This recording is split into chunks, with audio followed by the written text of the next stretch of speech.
G'day guys, done a bit of work on this Gold Monster, had a play of it, and yeah, I got a bit of a surprise. I had a look at the board and I thought it had a nice clear type coating, you know, like a bit of a gel you could probably put the soldering iron through, but the coating they've used on this board, it's a very thin, hard resin, but clear, okay? And I was trying to solder and I having no luck whatsoever, and there's an awful stench coming from this material. It's got a really acrid smell to it. So maybe it's to, you know, make people avoid touching it. But what I did, I said, come on, you've got to be able to repair it. You know, you don't just have a warranty issue and throw the board in the bin or something and throw a new one in. You've got to be able to repair these things, and you know, there's no reason why not. So I said, how does this coating come off? And the trick to it, and there is a trick, guy, it's alive. You know, I stole the missus's, I don't know what you call it, something you use in sewing. It's a very sharp little needle-like end on it, and well, I actually broke it, but I haven't told her. They're not expensive. So yeah, what you do is you scratch the top part of the coating, put a couple of lines through it, and then I found, go away. Then I found out that you can use a cotton bud with some acetone on it, and you rub it, and that coating comes off. Now, I tried rubbing it with acetone without scratching it, and it won't budge, right? You have to scratch it. Maybe there's two coatings. I don't know how this works. But if you don't scratch it, it don't come off. So you can't solder to anything.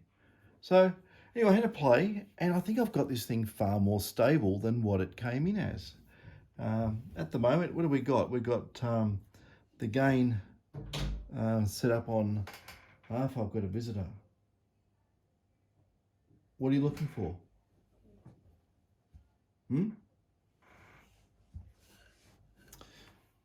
Just smiles and looks. What do you want? Okay. Yeah, so where was I? Scratching the surface a little bit, and then applying acetone cleans it back down to the base board, or in my case I wanted to get to some of the connections on the board. So that worked.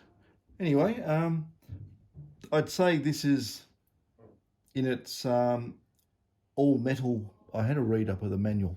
It's all metal, but discrimination mode as well. And I've got the gain on half, got the audio half, I've got my 0.05, and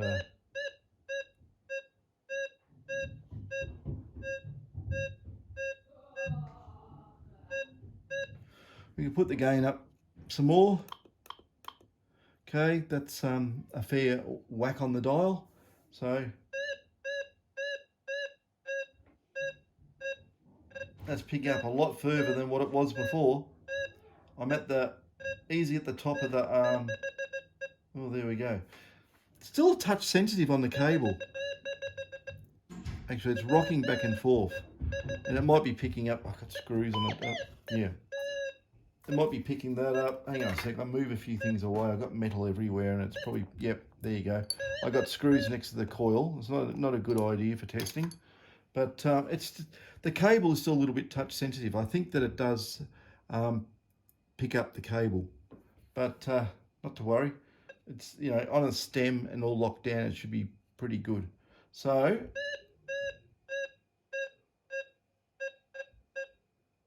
even on that setting there, it's staying stable. It's not picking up interference like it was and going nuts all over the place. So we'll put the gain up some more. And now, doesn't that mean it goes into an auto gain setup? Yes. So I want it flat out without auto gain or anything, or it's self-sensing business.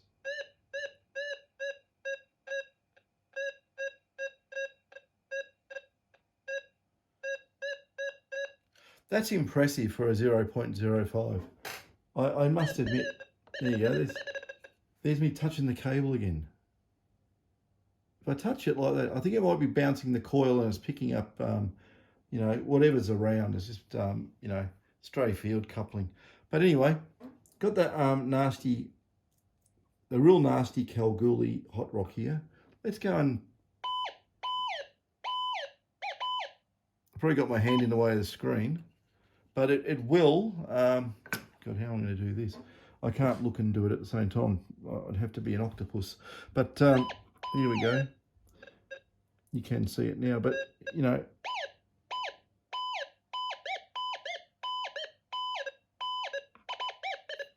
so it knocks it out. Well, it's going to register it as iron, but you know, it's saying it's iron. There's no problem there. It's quite good. Now, here's the interesting bit. We'll get the little 0.05 again, and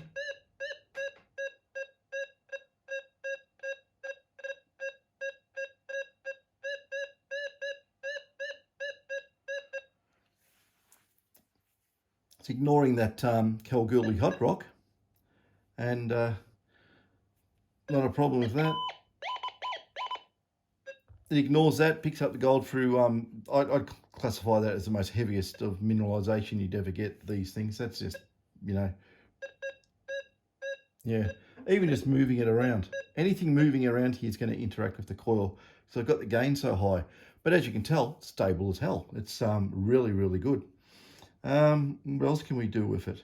We can put it into its discrimination setting there, where it should, I think it's meant to, yeah, it basically cuts it out. It's overloading the coil. It's just so much gain, but it's indicating it's iron. Yeah, even though it beeps, it's still iron. You know, you can. I'm really pushing the limits here. You don't do that. No detector should even experience that out in the field. What about a bit of wire? What does it think it is? Yeah. It's probably nickel plated.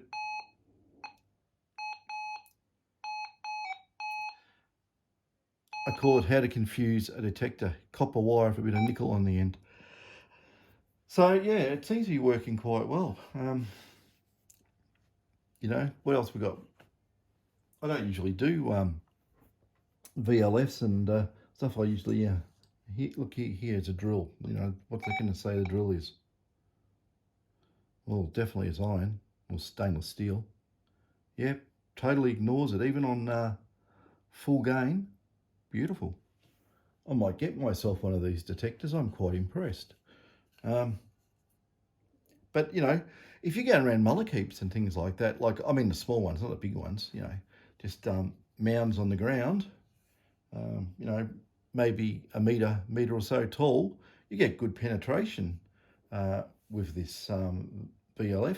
You know, this actually reminds me of the White's Gold Master I used to have, and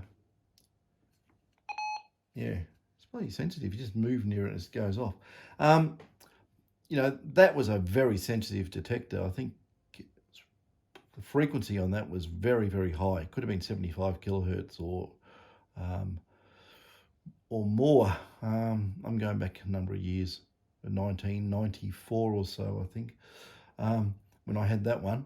And yeah, I found a lot of small gold with that detector. But this detector here, I can tell automatically and instantaneously that this one leaves it in the dust.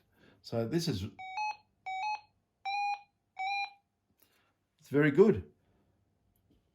I think you can just use that, you know, iron sounding mode, just trust your bar graph on it. It seems to be pretty good. Seems,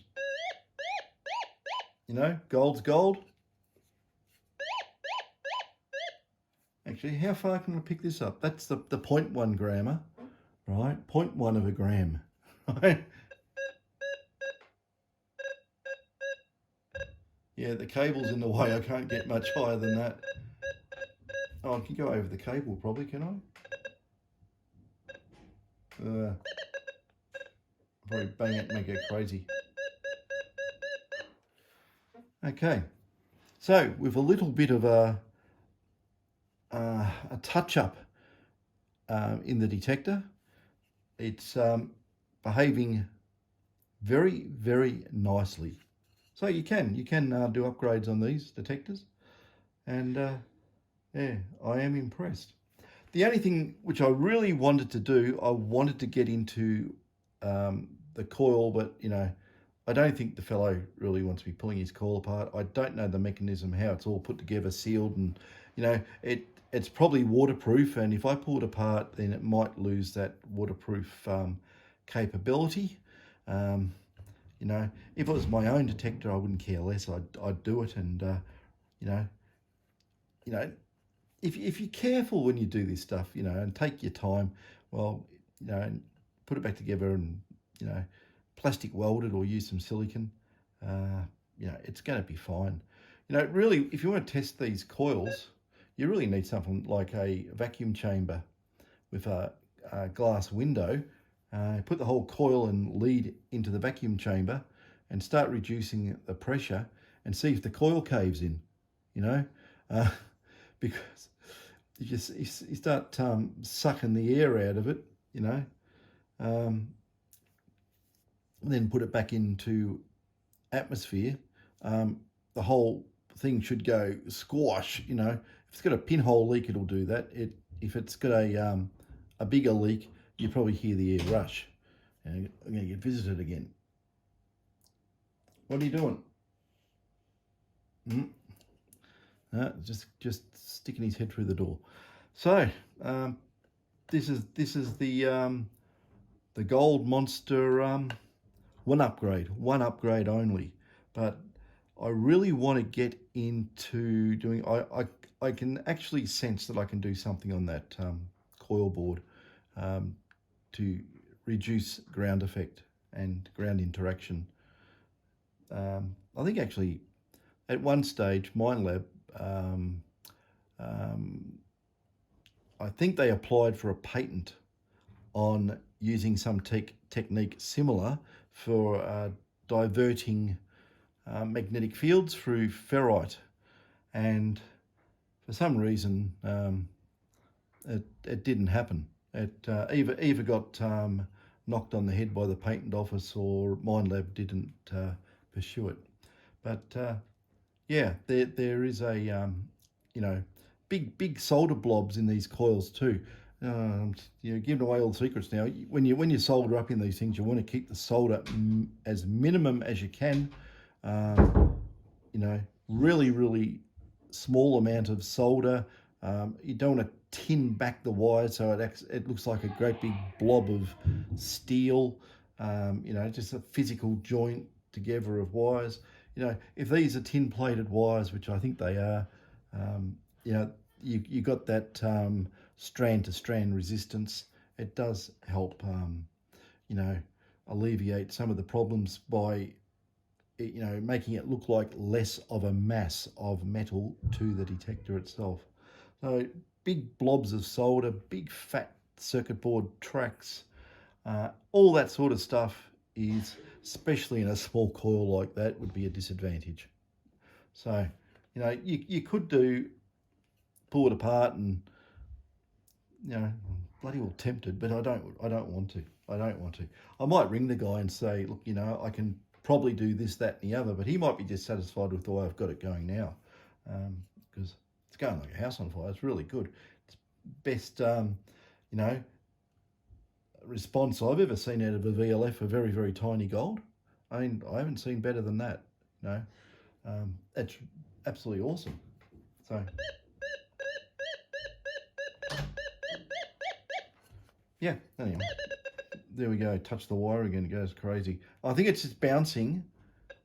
Well, yeah, see, if I do that, it's just picking up the multimeter. It's probably picking up its own detector. Yeah, look, there you go. it's picking up the hot rock too. So yeah, it'll go completely nuts if I keep moving stuff around here. But I'd say that's quite stable and it's working really well. So yeah, we can power it off. Yeah, yeah, I might have to make some short videos, and no, I've got to. If I want to show you what I've done so far, I have to pull it apart, but and get in there and yeah. I don't know. There's a few other things I want to do. There's a few little things I've measured, and I want to get onto some stuff in there.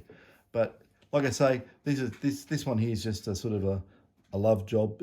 It's a, you know, someone else's detector. This is just a freebie. You know, it's sort of a what do you want to call it? A contra deal. You know, I'll lend you the detector. You can play with it, and whatever you do to it stays in there, and I have it back. As long as it works better, of course. But I think it works quite well. Anyway, I'll just add this up, and yeah, I'll see if I can get some more stuff out of it. Catches.